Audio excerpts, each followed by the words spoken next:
महाराज परीक्षित गए और जहाँ पे इनके पूर्वजों ने जो धन इकट्ठा करके रखा था ना, वहां गए और देखा कि आज क्या सबसे सुंदर चीज है। तो उन्हें एक मुकुट बहुत अच्छा लगा और उस मुकुट को धारण कर लिया महाराज परीक्षित ने, और नगर की परिक्रमा करने चले गए, अपने प्रजा को देखने के लिए चले गए। तो रास्ते में क्या देख रहे हैं, ध्यान से सुनना। हर कथा से हमें कुछ ना कुछ सीखने को मिलता है। भगवान की हर एक कथा से कुछ ना कुछ हमें ग्रहण करना है। महाराज परीक्षित क्या देख रहे हैं कि एक दुराचारी व्यक्ति है, वो गाय को और उसके बछड़े को बेरहमी से मार रहा है और 3 पैर ऑलरेडी काट चुका है, चौथा पैर है उसको भी वो तोड़ रहा है, मार रहा है।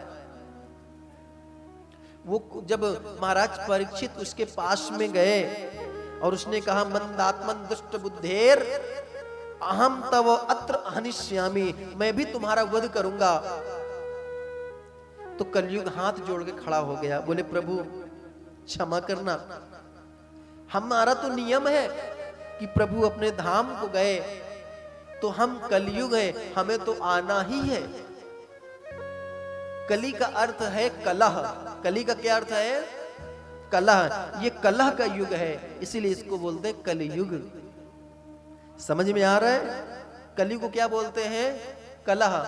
आज हर घर में किसी न किसी रूप से कलह है, क्यों? कलयुग है महाराज। और जिस घर में, ध्यान देना,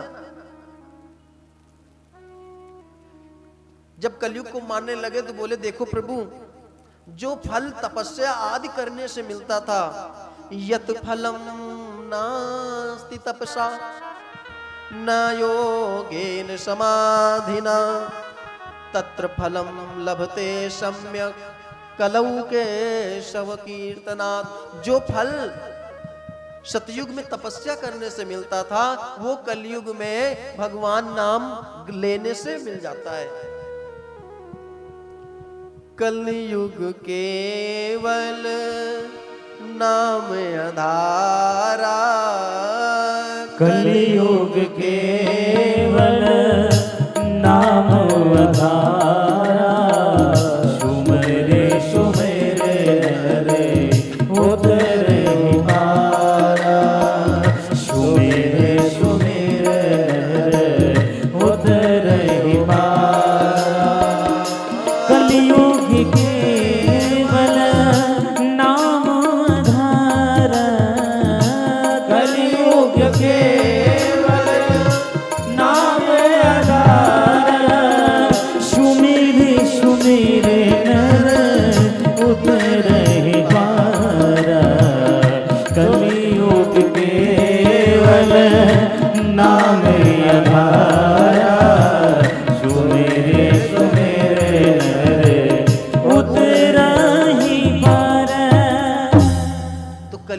में सिर्फ भगवान का कलऊ केशव कीर्तनात्, कलयुग में भगवान का नाम ही फलदायी है।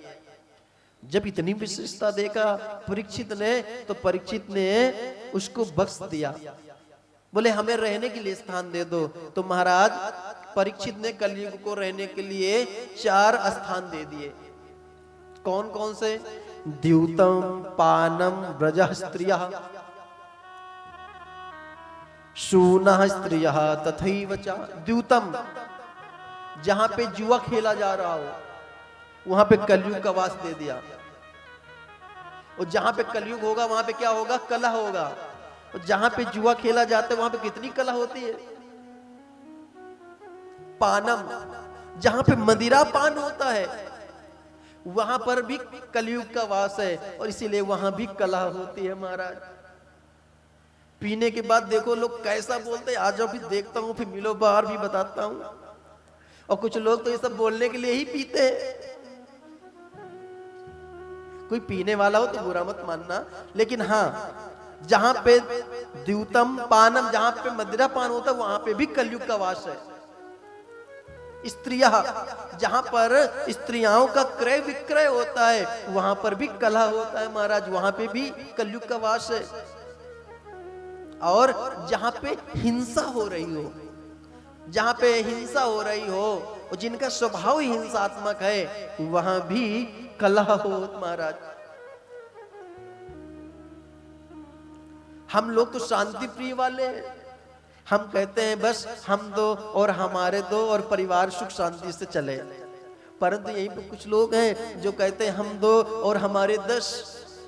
और महाराज मारना काटना अनेक प्रकार के लगा रहता है। बहुत सारी ऐसे देश हैं जहां पे आपने देखा होगा आपस में कट मर के समाप्त हो रहे हैं और सपना देख रहे हैं पूरे विश्व में हुकूमत करने का। नाम किसी का नहीं लूंगा, आप सब जान ले कि मतलब ये हो रहा है कि जहां पे हिंसा है वहां पे कलयुग का वास है, और जहां पे कलयुग का वास है वहां पे कभी शांति हो नहीं सकती। इसलिए हमेशा कोशिश करें कि घर में कभी मदिरा पान ना हो, घर में कभी कोई हिंसा ना हो। अगर ये चीजें होंगी तो घर में कला होंगी। अब बताओ होती है कि नहीं होती? कुछ लोग कहते हैं महाराज हम तो बस लेके सो जाते हैं, हमें कोई मतलब नहीं है, हम सुबह होते तो नॉर्मल हो जाते हैं, ये सिर्फ टॉनिक के रूप में लेते हैं। पाप पाप है। जिस चीज के लिए शास्त्र ने मना किया वो बिल्कुल नहीं करना है। वो आपने अपनी सुविधा के लिए बना रखा कि महाराज थोड़ा सा ले लेते हैं। शराब पीना पाप है, कलयुग का वास है तो है। वो जो धर्म रूपी जो बैल था उसके 3 पैर कट गए महाराज, 4 पैर हैं। सत्य, पवित्रता, दया और दान। धर्म के कितने पैर हैं? सत्य, पवित्रता, दया और दान। 3 पैर कट गए, सत्य चला गया। आजकल हम लोग सच बोलते हैं क्या? और मोबाइल हो गया तो सच बोलने भी नहीं देता। दया, दया भी चली गई हमारे मन से। अगर पड़ोसी का बेटा और मेरा बेटा बारिश में भीग रहा है तो छाता लेके जाऊंगी, पहले अपने बेटे के ऊपर ही लगाऊंगी। वृंदावन में महाराज कुछ यात्री लोग परिक्रमा कर रहे थे। एक बहन की गोद में छोटा सा बच्चा था और उस साड़ी पहनी हुई थी। उसने कहा बहन थोड़ा सा मेरे बच्चे को पकड़ लो, मैं साड़ी को सही कर लूं। पकड़ा, थोड़ी दूरी चली होगी, बहन ने कहा इसको पकड़ लो, बड़ा वजन है। क्यों? क्योंकि वो उसका बच्चा नहीं था ना। अगर उसी का खुद का बच्चा होता तो क्या उसका वजन उसको लगता? दया हमारे अंदर से चली गई। अगर दया अगर हमारे अंदर होती तो 5-5 वर्ष की जो हमारी कन्याएं, जो देवियां जो असुरक्षित हैं वो सुरक्षित होती महाराज। जो अनैतिक जो कार्य घट रहे हैं वो सब ना होते अगर दया हमारे अंदर होती तो। दया चली गई हमारे यहां से। पवित्रता, सच बताना, पवित्रता भी चली गई हमारे यहां से। हमें अच्छी तरह याद है, अभी भी हमारे घर में रसोई में कोई जाता नहीं है चप्पल पहनने की तो बहुत दूर की बात है महाराज। पहले रसोई होती थी तो रसोई के बगल में इतना बड़ा मोहरा बनाया जाता था, रसोई से भोजन उसमें निकाल दिया जाता था, रसोई में कोई नहीं जाता था। क्यों? क्योंकि रसोई में जाना भी नहीं चाहिए। रसोई में मां अन्नपूर्णा का वास है। किसका? मां अन्नपूर्णा का वास है। मां अन्नपूर्णा से भोले बाबा रोज भिक्षा मांगने आते हैं। अन्नपूर्णे सदा पूर्णे शंकर प्राण वल्लभे ज्ञान वैराग्य सिद्ध्यर्थम भिक्षाम देहि च पार्वती। माता च पार्वती देवी पिता देवो महेश्वरः बांधवाश्च शिव भक्तस्य स्वदेशो भुवनत्रयम्। भिक्षा मांगने आते हैं। पवित्रता छोड़ो महाराज, चप्पल पहन के तुम खाना बनाते हैं। अगर पूछ लो कि चप्पल क्यों, अरे महाराज ये तो किचन की चप्पल है, हम खाली किचन में पहनते हैं, बाहर नहीं जाती इनको पहन के। महाराज अब चप्पलों को आप कहा जाए किचन की चप्पल है, जब खाना खाया करो तो उनको बगल में रखा करो। किचन की तो है, बाहर तो जाते नहीं हो। बिना स्नान किए किचन में नहीं जाना चाहिए। और जिनके घर में ठाकुर जी है ना, उनको तो विशेष ध्यान देना चाहिए। अगर ठाकुर जी घर में है तो बिना स्नान के कदापि किचन में नहीं जाना चाहिए, वरना ठाकुर जी भोग ग्रहण नहीं करेंगे आपके घर का। महाराज बेड़ा मुन्ना है, सो के उठते ही चाय मांगने लगते हैं हम लोग। पहले जब हम लोग उठते थे, अभी भी, पहले क्या अभी भी हमारे दिनचर्या में है, सुबह उठते ही सबसे पहले कराग्रे वस्ते लक्ष्मी, कर मध्य सरस्वती और कर मूले स्थितो ब्रह्मा, है प्रभाते कर दर्शनम। ये आदि श्लोक पढ़ते हैं, फिर हाथों को मल के फिर अपने शरीर से लगाते हैं। अब प्रभाते कर दर्शन तो नहीं करते, प्रभाते कप दर्शन जरूर करने लगे। बेड टी नाम दे दिया। अरे महाराज छोड़ो, हम ही कल की बात है। कल सुबह मैं पूजा करके उठा, हमारे पंडित जी तो सो ही रहे थे, और सुबह सुबह गेट खटखट आया और एक भैया पहुंच गए, महाराज जी चाय। हमने कहा किसने कहा? आपका नाम लिया था। बोले चाय भिजवाया उन्होंने। बोले नहीं। हमने कहा भैया हम सुबह सुबह संध्या बंदन करने वाले, कप दर्शन नहीं, हम कर दर्शन करते हैं, और कृपा करना कि आगे से मत लाना। नहीं, स्वभाव होता है, जो हम करते हैं वैसा ही हम अगले के साथ भी व्यवहार करते हैं। तो आप लोगों से निवेदन है कि सुबह कर दर्शन किया करें, ना कि कप दर्शन। समझ में आ गया? तो पवित्रता हमारे यहाँ से चली गई। जितना हो सके वो पवित्रता रखें घर में। क्यों? क्योंकि पवित्रता से जैसा हम खाएंगे अन्न, वैसा हमारा बनेगा मन। समझ गए? कलयुग में सिर्फ और सिर्फ दान रह गया है, सिर्फ और सिर्फ दान। महाराज दान हर व्यक्ति को करना चाहिए। आप करेंगे तो आपको लगेगा, आप करेंगे तो आपको लगेगा। ये नहीं कि हम आप सबकी संति हम मैं ही कर देता हूं। पाप और पुण्य व्यक्ति का अपना अपना होना चाहिए। वहां जाने के बाद ये नहीं कहोगे अरे हमारे भाई ने तो दान किया था। नहीं, आपने क्या किया? आगे भ्रमण करते करते एक संत का आश्रम पड़ा। परीक्षित जी संत के आश्रम में गए, देखा प्यास लगी हुई थी, तो वहां पर महाराज शमीक ऋषि को आवाज लगाई। बोले ब्राह्मण हमें पानी पिला दीजिए। लेकिन वो तो तपस्या में बैठे हुए थे। ध्यान देना, कलयुग ने कहा परीक्षित जी आपने मुझे 4 जगह स्थान दिया, सब तो ऐसे स्थान दे दिए, कोई एक अच्छा स्थान तो दे दो, क्योंकि हमारे अंदर विशेषता भी तो है। विशेषता यह है कि कलयुग में भगवान का नाम लेने से कल्याण हो जाएगा। तो विशेषता क्या दे दिया कि तुम्हारा वास सोने में हो जाएगा, सुवर्ण।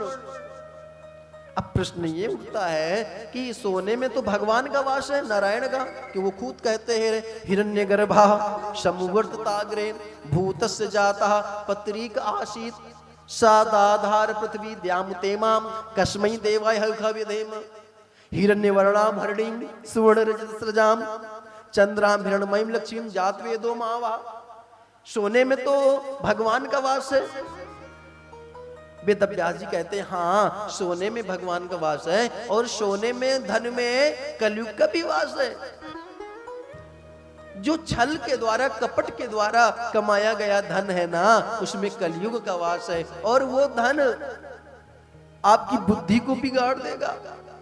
आपने देखा होगा कि धन आते ही अनेक प्रकार की बुराइयां भी आने लगती हैं। अगर उस धन का धर्म में न लगे, धन की शुद्धि धर्म से होती है। धनात् धर्मम ततः सुखम। धन अगर है तो उसको धर्म में लगाया जाए। हमारे यहाँ कहा गया कि दशांश करना चाहिए। शमीक मुनि से बोला जल पिला दो। शमीक मुनि तपस्या में थे, मरा हुआ एक सर्प पड़ा हुआ था। महाराज परीक्षित की बुद्धि विकृत हुई, क्योंकि वो जो मुकुट पहने हुए थे वो जरासंध का मुकुट था, उसी में कलयुग वास कर गया था। और ऐसे उनकी बुद्धि विकृत हो गई महाराज परीक्षित की, और वो मुकुट पहने पहने वो सर्प उठाया और महाराज शमीक मुनि के गले में डाल दिया और वहां से चले आए। जब शमीक मुनि का जो ऋषि का जो पुत्र था श्रृंगी ऋषि, जब उसने देखा तो पिता के गले में सर्प, महाराज क्रोधित हो गया। और जल हाथ में लिया और श्राप दे दिया कि जिसने भी हमारे पिता के साथ ऐसा कुकृत्य किया है, आज से 7वें दिन उसका काल हो जाए। और इसी सर्प, तक्षक सर्प के द्वारा डसने से उसकी मृत्यु हो। श्राप दे दिया। रोने लगा। समीक मुनि की समाधि टूटी। बोला क्या हुआ? सारी कथा सुनाई गई। महाराज समीक मुनि बड़े परेशान, बहुत रोए और श्रृंगी ऋषि को बोला बेटा तुम्हें ऐसा नहीं करना चाहिए। क्यों? क्योंकि महाराज परीक्षित जैसा राजा ना तो कभी हुआ था और ना होगा, और जिस राज्य में राजा नहीं होता उस राज्य में तो अनैतिक लोग अपना राज्य करने लगते हैं। आपने बहुत गलत किया।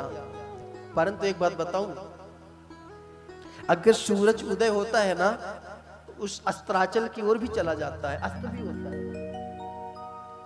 और भाग्य के आगे किसी की कभी नहीं चली। भाग्य के आगे चली क्या कभी किसी की? भाग्य प्रबल है महाराज तो ठीक है, अगर भाग्य नहीं है तो कितना भी मेहनत कर लो अंत में निराशा ही हाथ आती है। महाराज परीक्षित के भाग्य में ऐसा ही था। चढ़ने वाला सूरज भी तो,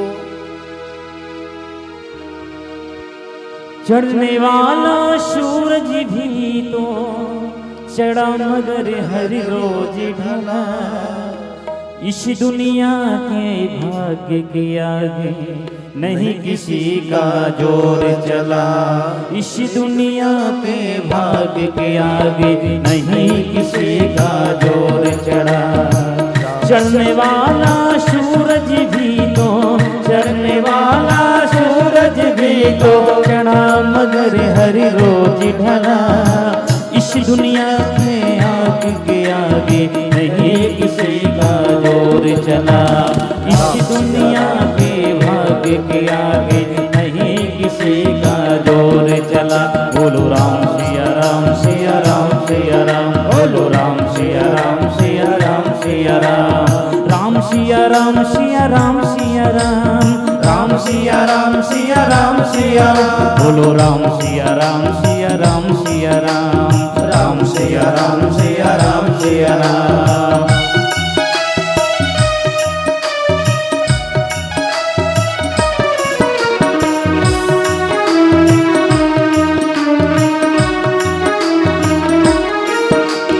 अभिमन्यु का पुत्र परीक्षित राजर्षि कहलाया।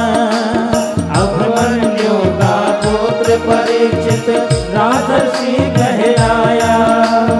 राजा और प्रजा ने ऐसी कलयुग जगह न पाया। राजा और प्रजा ऐसी थी कलयुग जगह न पाया। मुकुट पहन कर जरासंध का एक दिन बन की ओर चला। मुकुट पहन कर जरासंध का एक दिन बन की ओर चला। इस दुनिया के भाग्य के आगे नहीं किसी का जोर चला। बोलो राम सिया राम सिया राम सिया राम, राम सिया राम सिया राम सिया राम। राम सिया राम सिया राम सिया राम, राम सिया राम सिया राम सिया राम। बोलो राम सिया राम सिया राम सिया राम, बोलो राम सिया राम सिया राम सिया राम।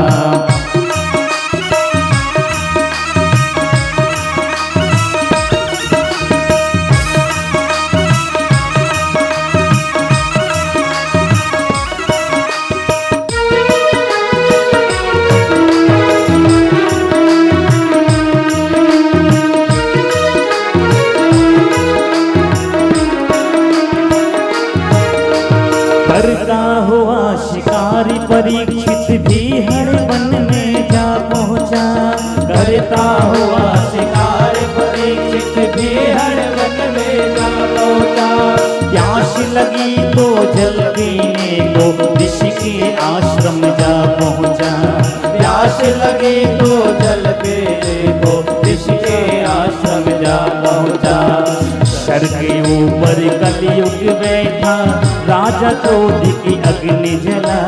सर के ऊपर कलयुग बैठा राजा क्रोध की अग्नि जला।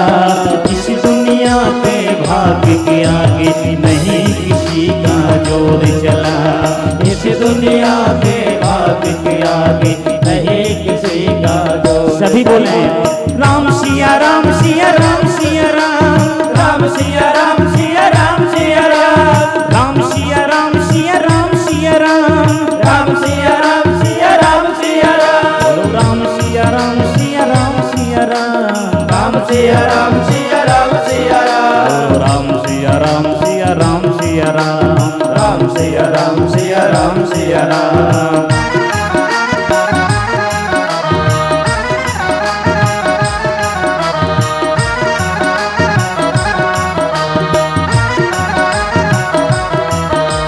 मरा हुआ एक शर्त उठाया, ऋषि के गले में डाल दिया।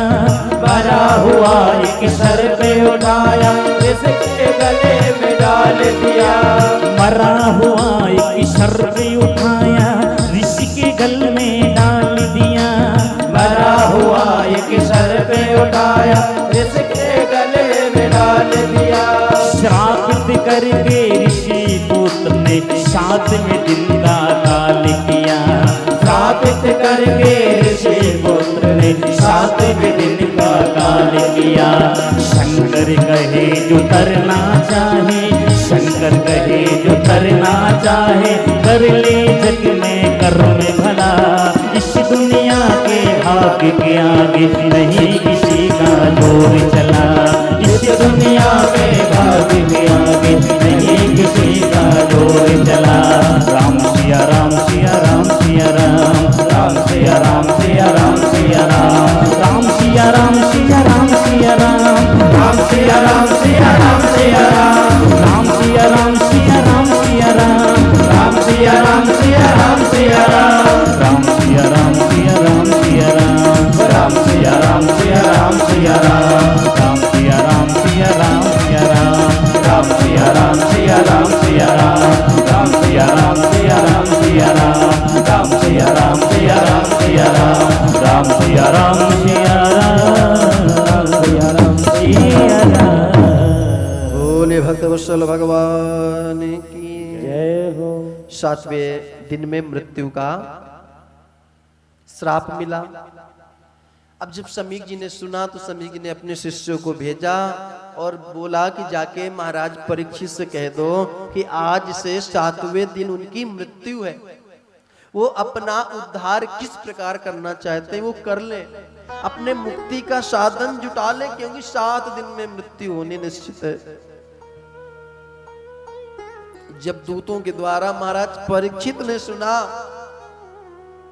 कि आज से 7वें दिन हमारी मृत्यु है तक्षक के डसने के द्वारा, तो आप बताओ महाराज परीक्षित की क्या दशा हुई होगी? सच बताना। अगर आज आपको पता चल जाए कि हमारा उक्त समय पर इतने समय के लिए हम सिर्फ यहां पे हैं, तो आपका व्यवहार कैसे होगा? सच बताना। फिर आपके अंदर जो लोगों के प्रति द्वेष है, लोगों के प्रति जो गुस्सा है, वो रहेगा क्या? सच बताना। आपका स्वभाव कैसा हो जाएगा अगर आपको पता चल जाए कि आप सिर्फ 7 दिन के मेहमान हैं?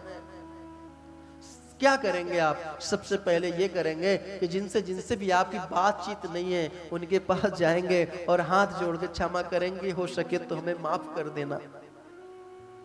या फिर जिनसे जिनसे आपकी बुराइयां हुई होंगी उन सब से आप प्रार्थना करेंगे कि हमारी गलतियों को माफ कर देना। ऐसे करेंगे ना तो महाराज फिर हम किस भाव में हैं कि हम 7 दिन ही हमारे पास है ना, तो हम किसी से क्यों गुस्सा हो? आप हमारे मरने के बाद हमको माफ कर दोगे तो आज माफ कर दो ना।